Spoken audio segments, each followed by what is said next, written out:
Manuel Adorni adelantó las nuevas medidas para el Inca y son estas. En el boletín oficial se decretó determinadas medidas para mejorar la gestión de recursos del Inca. Por un lado, se elimina el subsidio anticipado de producciones audiovisuales para medios electrónicos, es decir, las películas cuya comercialización se realiza a través de streaming o DVD. Muchos productores, previendo que sus películas iban a tener baja cantidad de espectadores en el cine, abusaban de este sistema y pedían el subsidio anticipado para hacer la película en DVD o subirla a plataformas de streaming, cobrando de esta manera un promedio de $50.000 sin siquiera tener la película lista. Incluso en algunos casos la película nunca llegaba a producirse y el dinero, por supuesto, se lo llevaban igual. Este recurso dio lugar a una fiesta de anticipos para películas que después no veía nadie o muchas veces no se hacían. Ahora, en vez de anticipos, se van a dar créditos a tasa de plazo fijo del Banco Nación a 90 días. Si después la película genera interés y consiguen efectivamente un subsidio, pueden devolver el crédito con esos recursos. De más está decir que esto nada afecta el subsidio tradicional para el cine, que es el subsidio, lo que se conoce como el subsidio por sala, donde si la película tiene éxito comercial, el Estado paga un porcentaje sobre lo recaudado, es decir, este sistema hace que el subsidio recibido sea proporcional al éxito de la película. Por otro lado, se reglamenta la obligación de acreditar audiencia para percibir el subsidio tradicional de medios electrónicos, que antes no requería ninguna contrapartida para ser otorgado. Ahora va a ser necesario demostrar un mínimo de 10.000 reproducciones en plataformas pagas para recibir este subsidio. Esto, por supuesto, tiene como objetivo incentivar la producción de películas que la gente sí consume y dejar de financiar aquellas películas de muy baja audiencia. De hecho, encontramos 40 este año, de la última tanda de películas, 40 que tuvieron menos de 1.000 espectadores cada una, como por ejemplo Cine en Sangre, Cine en Sonda, 206 espectadores, Después de un buen día, 175 espectadores, todo esto financiado con estos subsidios, ¿no? Partió de mí un barco llevándome, 80 espectadores, Puerto Deseado, 3 espectadores, y bueno, la célebre, que ya la he nombrado en otra conferencia, 300 metros cuadrados y 8 ventanas con 4 espectadores. Estas medidas se enmarcan, por supuesto, dentro de un proceso de reordenamiento general del Instituto del Inca, donde se pasó de tener 730 empleados y 8 edificios a 350 empleados y 4 edificios. Se pasó de $2 millones de déficit a un superávit de 4 millones. Se redujeron gerencias de 9 a 4. El equipo de comunicación del Inca pasó de 30 miembros a 1. Se reglamentó la ley de cine para que los gastos del personal no excedan el 20% de los recursos anuales, y se reglamentó por este mismo decreto que el subsidio a la producción de películas nacionales no exceda el 20% del Fondo de Fomento Cinematográfico. Por supuesto que lo que estamos o lo que se hizo en el Inca fue precisamente toda la transformación necesaria para que deje de ser una caja más o una caja negra más de la política, premiando no el talento, sino tal vez muchas veces el amiguismo ideológico. También adelantó el cierre de un fondo fiduciario que solo mantenía a los ñoquis que vivían del Estado. En primer lugar, contarles que el Ministerio de Economía va a cerrar el Fondo Fiduciario de Capital Social, FONCAP, después de una auditoría que detectó severas irregularidades en este fondo fiduciario.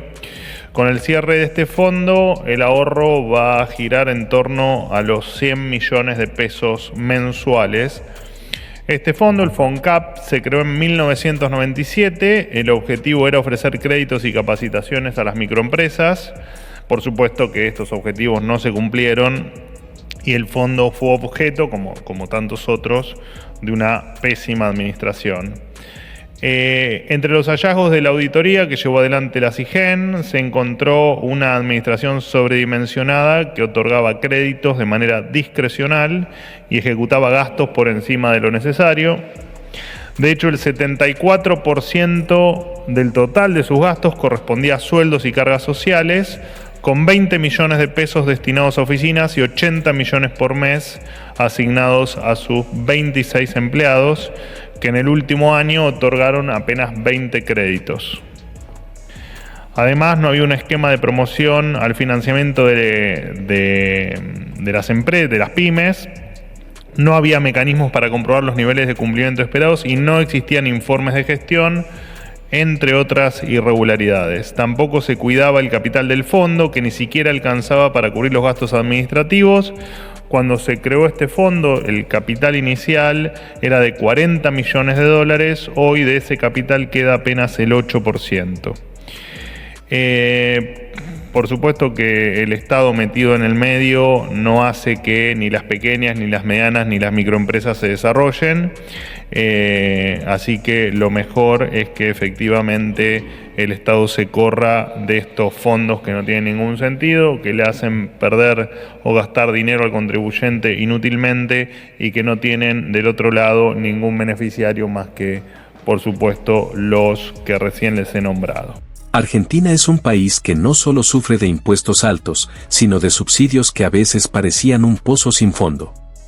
Pero ahora Milei parece decidido a cambiar las reglas del juego. Se acabaron los subsidios sin control en el Inca y, además, el FONCAP, otro de esos fondos eternos, será disuelto. ¿Pero por qué se llegó a este punto? ¿Cómo permitimos que se enriquecieran con el dinero de todos? Primero, empecemos con el INCA, el Instituto Nacional de Cine y Artes Audiovisuales.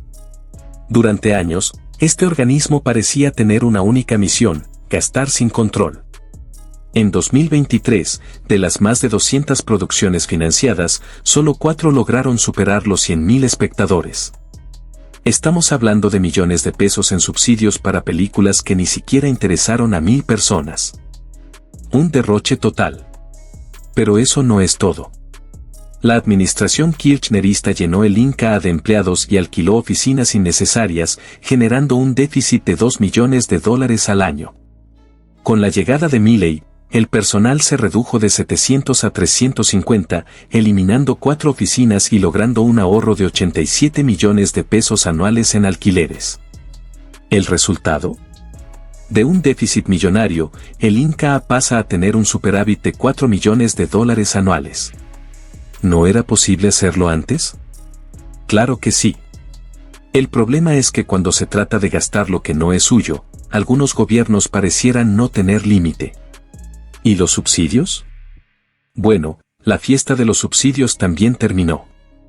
Milei firmó un decreto que establece que los fondos ya no se asignarán por adelantado y sin rendición de cuentas, una práctica que parecía ser el pan de cada día en las gestiones anteriores.